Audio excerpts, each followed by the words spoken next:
And it's time to meet our next guest who hails from Tala, has risen to the top of the culinary tree and whose cooking is so good it even stopped Gordon Ramsay swearing once. Would you please welcome tonight's special, the secret sauce of the new series of MasterChef, Haugh.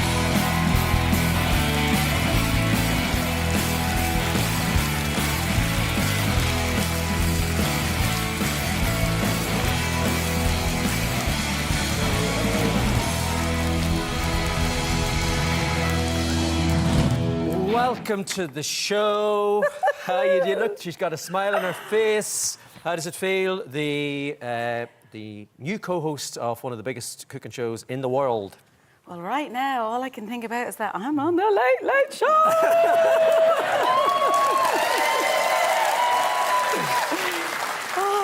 Well, we are very excited to have you here as well. I only got on that show to get on this show. I mean, we all know that is not the truth. I mean, what has it been like taking over this show? It's been incredible. You know, like, I've trained for so many years as a chef, and I didn't know it would lead to a show like this, but it's just incredible. You get to kind of see this amazing raw talent of people who are home cooks, but that they've got something in themselves that just has to come out, and there's just mind-blowingly good. It's incredible. So what is harder, cooking food or judging food? Oh, that's a good question. Well, we've taken 3 years for me to find one. So,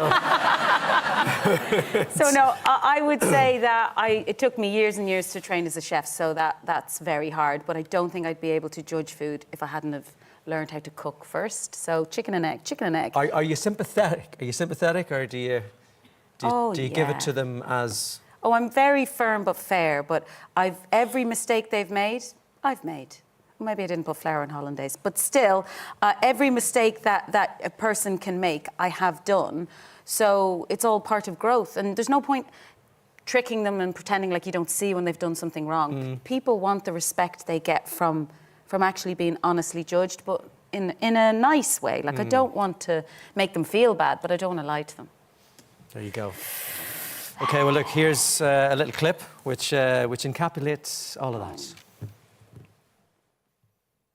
Brand new judges, brand new competition. Welcome to the MasterChef kitchen.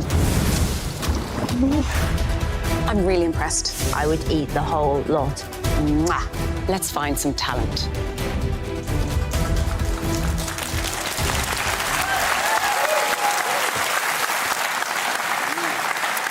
So you're hosting with Grace Dent. You took over from Greg Wallace and John Turode, who were axed from that show. Was there any reservations stepping in there, or was it just a show you couldn't turn down?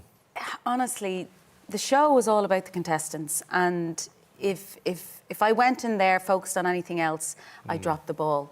The crew who make the show, a little bit like this show, the magical people behind the scenes, are what keep everything driving forward. So when Grace and I came into that kitchen, we had our own personalities, we had our own tastes and ideas, and they manoeuvred around us to make sure that they could showcase us as kind of hosts. And I mean, what a privilege. I go in there, I taste food, and I tell them what I think.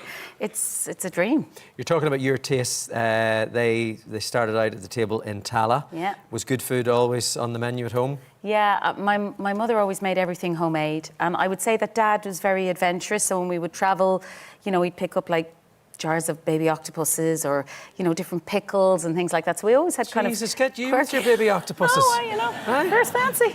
We were the odd house on the block with the food. But as a result, you know, new things were exciting, and to try things are interesting. So it was like a hobby for the family. Like, you'll never get a better sandwich than any one of us in the house. If you come to any of our houses, sandwich will always be good, memorable. You see, this man beside you, he is nodding because you have been to Anna's restaurant, I have. Myrtle. I've had the privilege on St. Patrick's Day, just gone by. Yeah. I was there, and it's amazing. It's so inventive. It's just so joyful what you do with food, and it's got an Irish kind of theme to it. There's my... Oh, God. Yeah. It's got it's an Irish theme to it. There's an Irish man with a steak. Yeah. No. The food is amazing. You had this beautiful Newgrange concept, which it was. Now, it was like, do you normally get the chalices out for all the guests, or is this because you had they're the water priests goblets. there? Or? Yes, They're the water goblets. goblets. Really? Yeah, and when I first bought them, they were a big investment, you know, when you open up a restaurant, it's all very nerve-wracking. And I thought, oh, will people nick these? Turns out, no. We still have all of the water goblets 7 years on.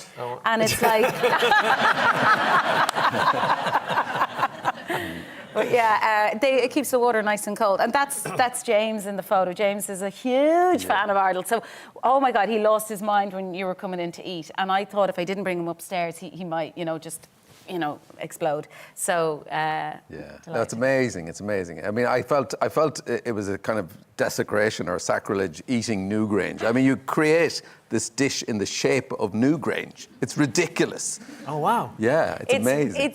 It's more simple than it sounds. It does look like Newgrange, but it's okay if something looks like something, but it does have to be real and it has to taste nice. That's really important. So it's like a walnut shortbread, and then it has like a cashel blue kind of mousse on top that is covered in a kind of herb kind of crumb, and then it has like a Waldorf salad triggered. inside. I'm getting flashbacks.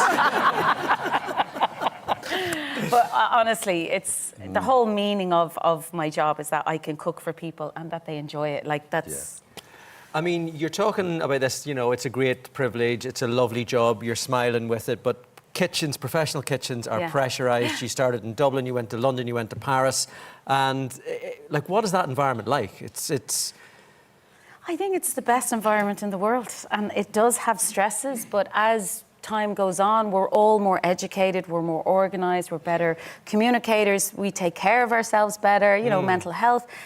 Kitchens used to be this kind of boiling pot, and nobody very confrontational, and nobody very took macho. care of them. Yeah, macho, and it was really quite stressful for people. It turns out I was like a little fish swimming around there, quite comfortable in those boiling waters, and that wouldn't be something I would take lightly. Like I think some people really struggled in those environments. It was stressful, and memory kind of dulls about how bad it was. But whenever you get through it and you move on to the success, makes you a bit stronger and makes you a better leader. Then when you look back and you think, maybe I could do something different.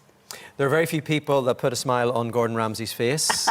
Gordon is a fan. Is his bark worse than his bite? I loved working for Gordon. I like people who are very direct. They're able to say, can you do ABC by this time? And you're able to go, I think I can do A and B. I'll try to see if I can do C, but I'll have it done by that time. So I worked very well for Gordon. And I really actually think it was working for Gordon that kind of helped teach me how to run a business, because I was a head chef, but I was a GM. You'd be in a meeting and they'd be like, why are you spending so much on linen? I was like, I don't know. And then why is there so many bar staff? Not in charge of that either. So I had to go and figure that stuff out. And as a result, when I went to open my own restaurant, well, I already knew that stuff then, where things should be and how much they should cost.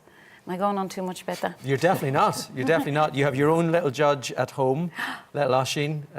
What is his take on Mommy's cooking? Oh, he's so funny. He's like, oh, yucky. And I'm like, people pay a lot of money for I think you'll find that people think I'm quite good at this. Arnold Hanlon comes to my restaurant. And he took pictures and he did a post. And then I'll do something and eventually he'll be like, give in, and he'll eat it and he'll just go, oh, yummy, mommy, yummy. Yeah, and I'm like, it's like, the greatest praise I could. I'm walking like I'm 7 foot tall after he's just eaten this pasta with olive oil and a bit of parmesan, and he's yummy, mammy. And that's what it's all about. That's what it's all Comes about. full circle. Yeah. Brilliant. You can watch Anna on the new series of MasterChef on BBC One. One more time, let's hear for Anna Haugh and Arnold Hanlon.